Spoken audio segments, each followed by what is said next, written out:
আসসালামু আলাইকুম বন্ধুরা, সবাই কেমন আছেন?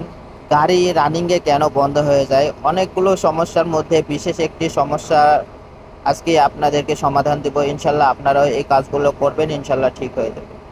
সমস্যাটি হচ্ছে গাড়ি রানিংয়েই ঝাঁকড়ায় ঝাঁকড়ায় বন্ধ হয়ে যায়। ড্রাইভার বলছে উস্তাদ গাড়ি বন্ধ হয়ে যায়, কি করব? গ্যারেজে নিয়ে এসেছে, এখন দেখছি ফিল্টারে অনেক ময়লা। যে ফিল্টারটা খুলছি এটা হচ্ছে ওয়াটার সেপারেটর।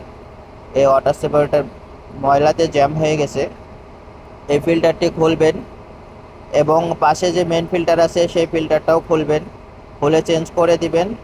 আশা করি টাঙ্কির যে আপনাদেরকে পর্যায়ক্রমে আমি ভিডিওটা দেখানোর চেষ্টা করছি, আপনারা দেখতে থাকেন, আশা করি ভালো লাগবে। এটা হচ্ছে মেন ফিল্টার, এসি পাম্পের থেকে যে তেলটা টানে সেই ফিল্টার। এই ফিল্টারটাও চেঞ্জ করে দিবেন, ময়লাতে একদম জ্যাম হয়ে গেছে ফিল্টারটা।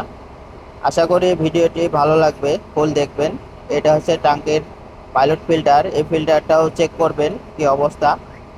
দেখেন, ট্যাঙ্কের এই পাইলট ফিল্টারটা খুলে ভিতরে পড়ে গেছে, এই কারণে ময়লাটা বেশি চলে যায় ফিল্টারে, ফিল্টার জ্যাম হয়ে যায়, তেল পায় না। এই তেল না পাওয়ার কারণে গাড়ি কিন্তু রানিংয়েই রাস্তায় লোডে বন্ধ হয়ে যায়, ঝাঁকড়ায় ঝাঁকড়ায় বন্ধ হয়ে যায়। মেন পাইপ দিয়ে যে তেলটা যায় সেই পাইপটা বাতাস দিয়ে, হাওয়া দিয়ে আপনারা পরিষ্কার করে নেবেন। সেই পাইপের মধ্যে অনেক ময়লা আছে, আমি খুলে দেখেছি বেঞ্জো বোল্ট।